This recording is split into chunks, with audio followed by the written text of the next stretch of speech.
മലയാള cinema സംവിധായകനെതിരെ ഞെട്ടിക്കുന്ന വെളിപ്പെടുത്തലുമായി നടി അശ്വിനി നമ്പ്യാർ.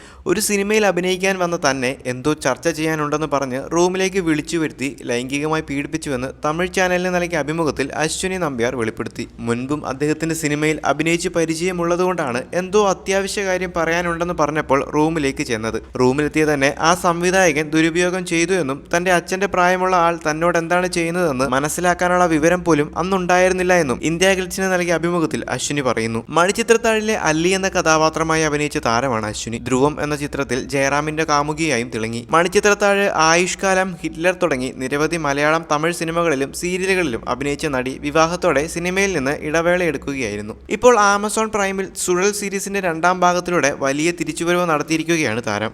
ഒരു മലയാള സംവിധായകനിൽ നിന്ന് ഞാൻ നേരിട്ട ദുരനുഭവം ഇത്രയും കാലം എവിടെയും ഷെയർ ചെയ്തിട്ടില്ല. കഴിഞ്ഞ വർഷമാണ് ഞാൻ ഇക്കാര്യത്തെക്കുറിച്ച് ഒരു ടെലിവിഷൻ ഷോയിൽ സംസാരിച്ചത്. അതായിരിക്കും നിങ്ങൾ കണ്ടത്. അതൊരു കാസ്റ്റിംഗ് കൗച്ച് എന്ന് ഞാൻ പറയില്ല.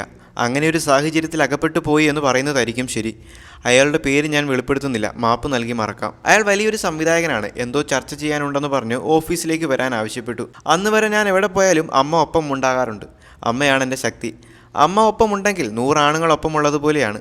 അയൺ ലേഡി എന്ന് പറയുന്നത് അതും ശരി. അന്ന് അമ്മയ്ക്ക് സുഖമില്ലാത്തതിനാൽ കൂടെ വന്നില്ല. കോസ്റ്റ്യൂം ഇട്ട് നോക്കാനോ മറ്റോ ആണ് സംവിധായകൻ എന്നെ ഓഫീസിലേക്ക് വിളിപ്പിച്ചത്. ഞാൻ അമ്മയോട് പറഞ്ഞപ്പോൾ അമ്മ പറഞ്ഞു, എനിക്ക് നല്ല സുഖമില്ല, നീ ഹെയർ ഡ്രസ്സർ ആയിരുന്ന സ്ത്രീയെയും കൂട്ടി പോകൂ എന്ന്. ആ സംവിധായകൻ്റെ ഓഫീസും വീടും ഒരുമിച്ചായിരുന്നു.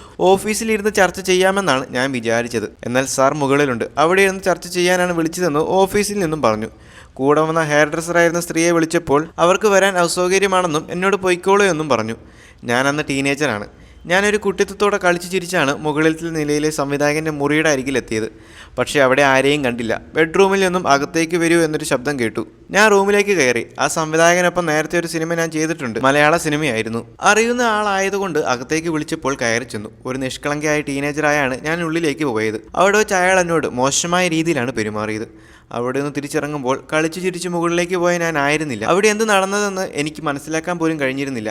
ഇതെൻ്റെ തെറ്റാണോ, അയാളാണോ തെറ്റ് ചെയ്തത്, അതോ ഇത് ചെയ്യാൻ അവസരമുണ്ടാക്കിയത് ഞാനാണോ എന്നൊക്കെയുള്ള സംശയം പോലും എനിക്ക് തോന്നി. താഴെ എത്തിയപ്പോൾ ഞാൻ പറഞ്ഞു എനിക്ക് വീട്ടിൽ പോകണം. അവർ എന്നെ വീട്ടിലേക്ക് അയച്ചു. വീട്ടിലെത്തിയതിന് ശേഷം ഞാൻ എന്താണ് വിഷമിച്ചിരിക്കുന്നതെന്ന് അമ്മ ചോദിച്ചു.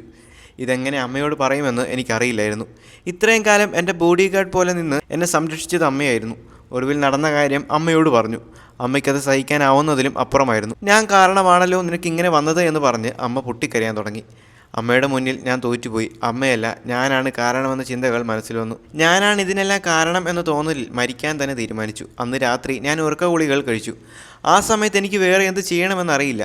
അവരെന്നെ ആശുപത്രിയിലേക്ക് കൊണ്ടുപോയി രക്ഷപ്പെടുത്തി. അതിനുശേഷം അമ്മ എന്നോട് പറഞ്ഞു, ഇതെൻ്റെ തെറ്റല്ല, അതാദ്യം നീ മനസ്സിലാക്കൂ എന്ന്. ഇത് നീ കാരണമല്ല, അത് മനസ്സിനെ പറഞ്ഞു പഠിപ്പിക്കണം. അത് അയാളുടെ തെറ്റാണ്. നീ ഇല്ലാതെ ഞാൻ ജീവിക്കില്ല, ഇനി ഇങ്ങനൊന്നും ചെയ്യരുത് എന്ന് പറഞ്ഞമ്മ. അയാളൊരു യുവാവൊന്നുമല്ല, എൻ്റെ അച്ഛൻ്റെ പ്രായമുള്ള ആളായിരുന്നു. അതെനിക്കൊരു പാഠമായിരുന്നു. അമ്മയുടെ വാക്കുകൾ എനിക്ക് ശക്തി പകർന്നു. ആ സംഭവം എന്നെ കൂടുതൽ കരുത്തിയാക്കി. ഞാൻ വീണ്ടും ഷൂട്ടിന് പോയി തുടങ്ങി. പിന്നീട് ഞാൻ അമ്മയെ കൂട്ടാതെയാണ് പോയത്. കാരണം എല്ലാം നേരിടാൻ ഞാൻ തന്നെ മതി.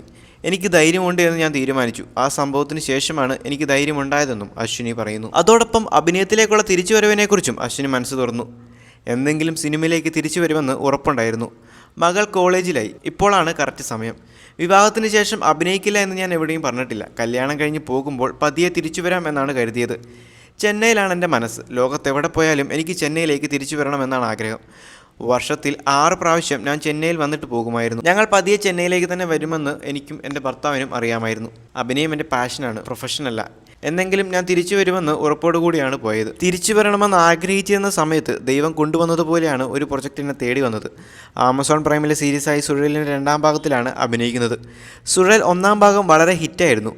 പുഷ്കർ ഗായത്രിയുടെ ടീം എനിക്ക് നേരത്തെ അറിയാവുന്നതാണ്. ഞാൻ മുൻപ് അവരോടൊപ്പം വർക്ക് ചെയ്തിട്ടുണ്ട്. ആര്യയുടെ സഹോദരിയായി ഓരംപൂ എന്നൊരു സിനിമ ആയിരുന്നു അത് ഞാനാണെന്ന് പലർക്കും അറിയില്ല. കാരണം അതിൽ എന്നെ മുഴുവൻ കറുത്ത ചായം തേച്ച് കറുപ്പിച്ച് ഗെറ്റപ്പിലായിരുന്നു. അതിൻ്റെ ഓർമ്മ എനിക്കുണ്ട്.